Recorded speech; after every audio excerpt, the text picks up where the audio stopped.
I followed my maid. Yeah, I did that. Before you judge me, tell me this: if you saw the person who keeps your world spotless break down under a flickering streetlight and count coins like each one was oxygen, would you walk away or would you find out why? That night, I was the man in a cap pulled low.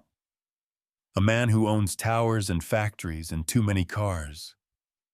A man people stand straighter for when I enter a room, and none of that mattered, because one small tear carved right through all the armor.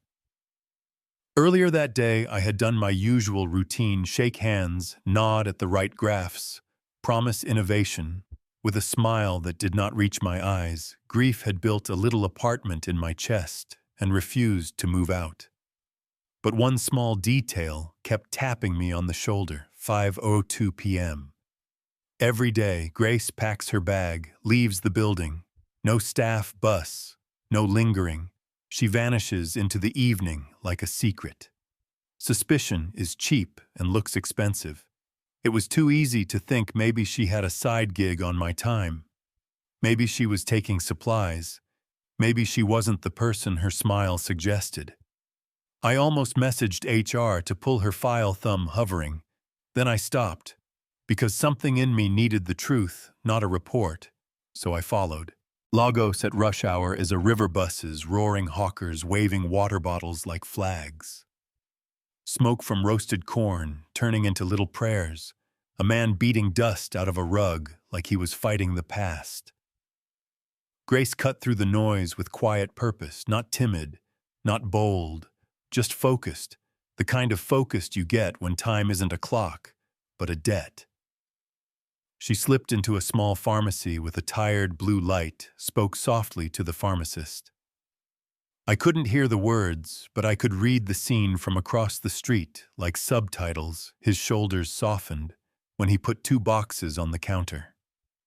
Her hands froze when she opened her purse. Notes, then coins, then silence. He slid 1 box back, she kept the other, pressed it to her chest, and stepped out into the neon and dust. Right there, a tear slipped down, small but heavy, the kind you hide because the world doesn't pay for those.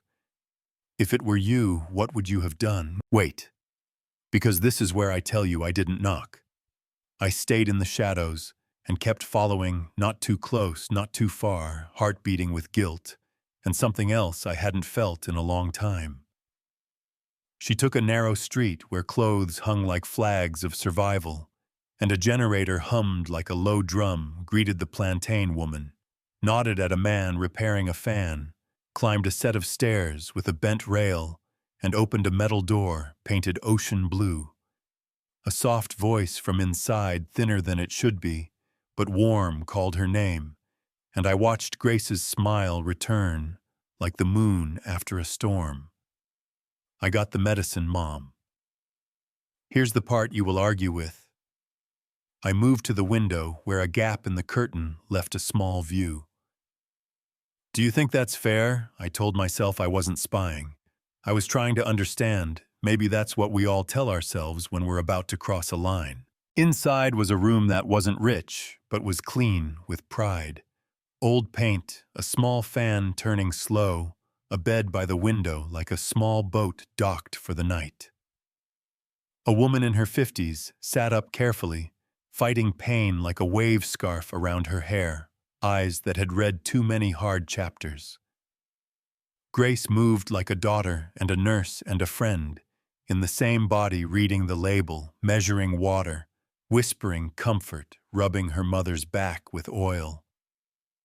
Then I saw the notebook edges soft from too many hands, lines of dates and neat numbers, money in, money out, rent, transport, food, medical test, medical test, medical test, a chorus of expenses that never learns a new verse. Grace's salary is modest but fair. Most people use it for rent, a shirt that makes them feel new, maybe a Saturday joy, but she had built her life around a sick bed without asking anyone to clap. Her mother asked about her dream, and Grace looked out toward the window, toward the street and the sky. and said in a voice that didn't break my dream, "Can wait, you are my first dream." Something in me shifted like a door opening in a quiet house, and then a small frame beside a little radio caught my eye. A younger Grace in front of a banner that said, "College of Health Sciences Hope shining from the paper, even through cracked glass." Not a side hustle. Not theft. Sacrifice. I stepped back from the window with my shame, and my plan slept 2 hours, if that woke with my palms sweating, because this wasn't a boardroom, and there are no bullet points for humility. At 7:30 a.m., I stood at that blue door and finally did the human thing. I knocked. She opened the door like the world had tilted, uniform, neat eyes, tired in a way only people who carry others know, and I said what I should have said first. "Good morning, Grace, may I come in?" I put my card on the small table and laid out 3 things: permission, plan, promise. Permission: I followed you yesterday. I should have asked. I didn't. I'm sorry. If you want me to leave, say the word, and I will. Plan: our company, medical coverage is decent, but trapped behind forms and jargon. That's on me today. A nurse is coming. A car will take your mother to tests. We will find the right treatment, and we won't blink at the bill. Promise: for a month, you will reduce your hours to care for her. Your pay will not drop, and at work your dignity will be protected. I will personally make sure no one uses your life against you. Her hand went to her mouth, not dramatic, just honest. "That's too much," she said. And I told her it's not charity. It's us doing what we say when we call ourselves a family. Her mother studied me with a gaze that weighed people correctly. "Stay." She said, "We're poor in many things, but not in manners." Nurse Tola arrived with a small bag, and a steady smile spoke in simple words. Took vitals with patience. Wrote neatly, treated their home like a place of honor, not a project. I made 2 calls. Present the medical plan in plain language to every staff member starting today. No hidden lines, no doors that only degrees can open, and the college counselor. I'm sending you a brilliant young woman who pressed pause on her dream. Treat her like a door we must open together. On the way to the hospital, I sat in the front seat and bowed my head. The car felt like a little chapel where success learns to kneel. Stick around, because what happened next will blow your mind.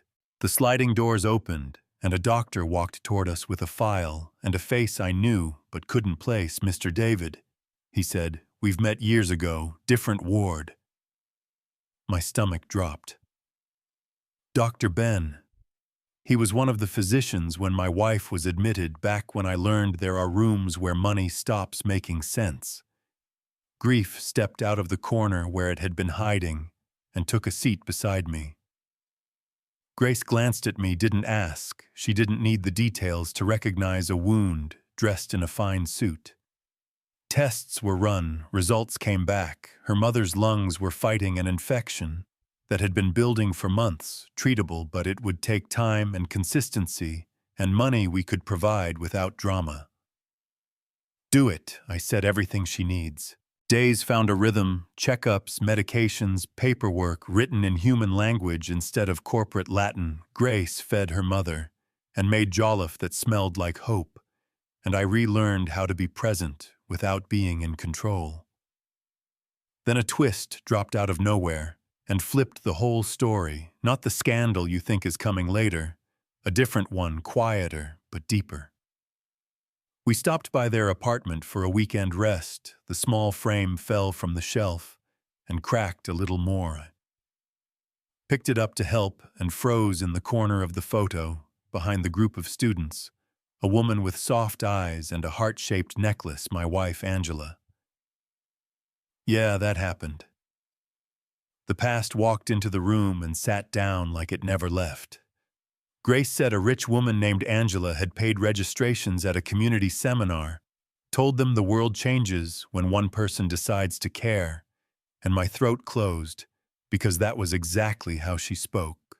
I used to think I was helping a stranger. Turns out I was finishing something my wife started. We launched the Grace Foundation, with that truth as our seed, Not to check a philanthropy box, but to move help like blood to the places in our company and neighborhoods that needed it: medical support, tuition, bridges, emergency, food counseling, all wrapped in respect. Grace became the coordinator and ran it like a conductor, greeted the security guard with the same warmth as a manager kept a clean ledger and a full heart. And every week we received letters written in careful handwriting from drivers and cleaners who said someone finally looked me in the eye and used my name. I gave a speech at the launch that said, "No job is small when done with love, and no person is invisible when kindness sees them," and I meant it. But what mattered more were the routines, small, boring, faithful, the scheduled clinic days, the visits, the follow-ups that turned charity into a system. Then came the hit. Money missing, almost 2 million naira a hole in a project account, where there should have been a wall, and before facts could put on their shoes, rumors ran a marathon. A blog posted that the billionaire's maid turned manager stole from the charity, comments spat fire. People who never met, Grace said she was a scam, and the story had a life of its own. Do you think that's fair, that a headline can hang a person before the truth arrives? We called a board meeting. The long glass table shone like a mirror and made everyone look a little too clean. Grace stood there, small but steady, and told the room exactly what happened. Samuel from accounts had confessed to her in private that he took the money and begged for a day to return it because his family was being threatened. She documented his promise and chose mercy over spectacle. Some members scoffed. "Mercy is not a policy," one of them said. "Suspend her," another said. "Bring Samuel in," I said. He entered pale, fell to his knees, and spoke through tears. "It was me. Grace tried to protect me. She gave me a chance to fix it. She did not take a penny." The room's temperature changed. We required full repayment on a schedule we could enforce, accepted his resignation, tightened controls, and I apologized to Grace for making her carry that accusation in public. But accusations have barbs, even when truth pulls them out. There's a sting that lingers. After the meeting, she stared at her reflection in the window, eyes red but unbroken, and said quietly, "I thought doing good protected you from bad things." "Even light attracts shadows," I told her, "and sometimes the shadows try to talk louder than the light." She took a few days to breathe, sat with her mother, prayed the kind of prayer that does not demand a miracle but asks for strength, and she came back steadier, not harder. There's a difference.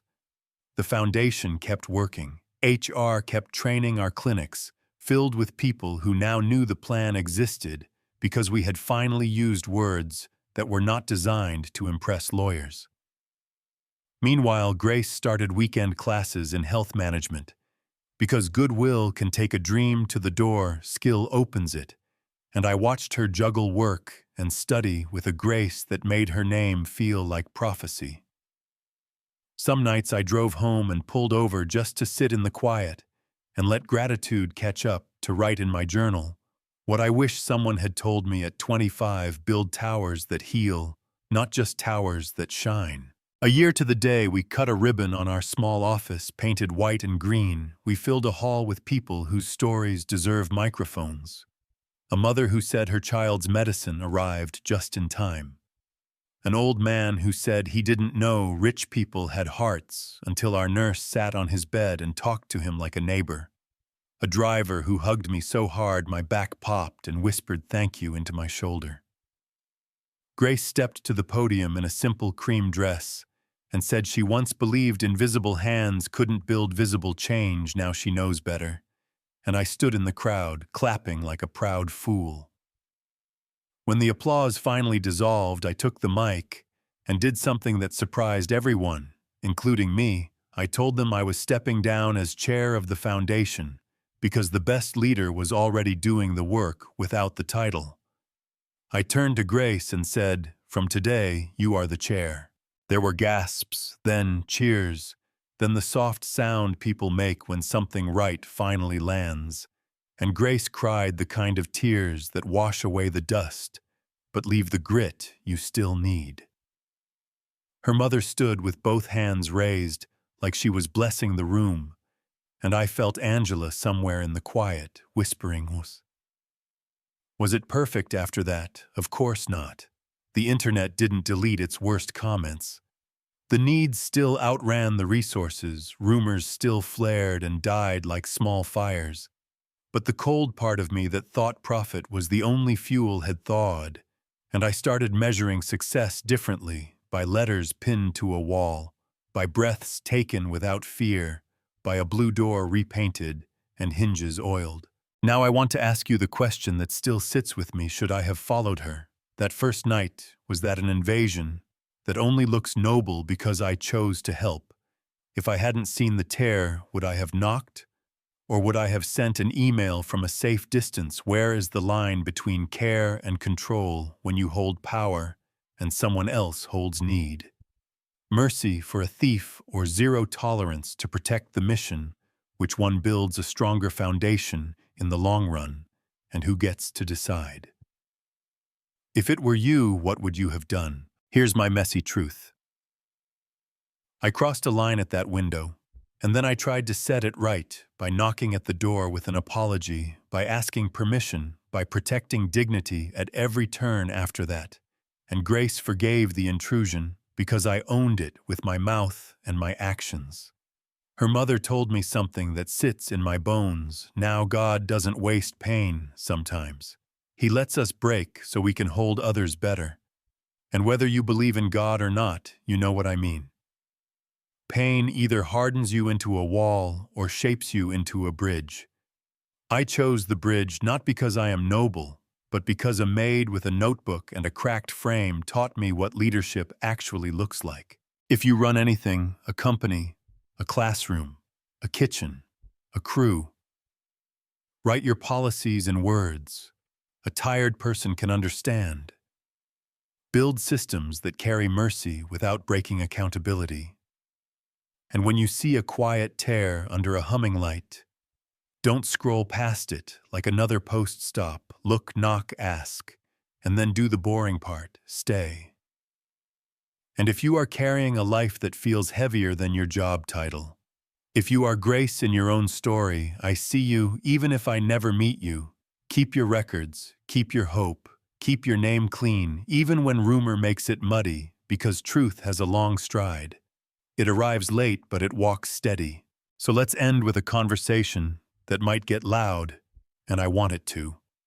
Is following someone to learn the truth ever justified, or does it normalize intrusion?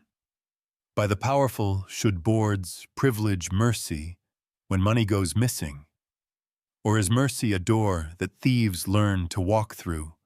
And what does family at work really mean when sickness walks through the door and sits down at someone's table? Drop your thoughts in the comments, push back hard.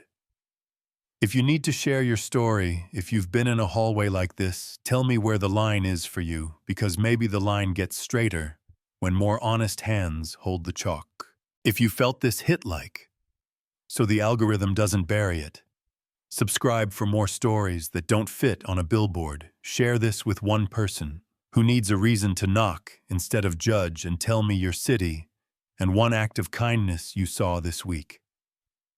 I will read them, yeah, all of them, because that's the wealth I'm collecting now. And if you disagree with me, say so. With respect, I'm listening. True success isn't how tall your buildings are. It's how many people can breathe easier in their shadow. What do you think? Did I cross the line or draw the right one?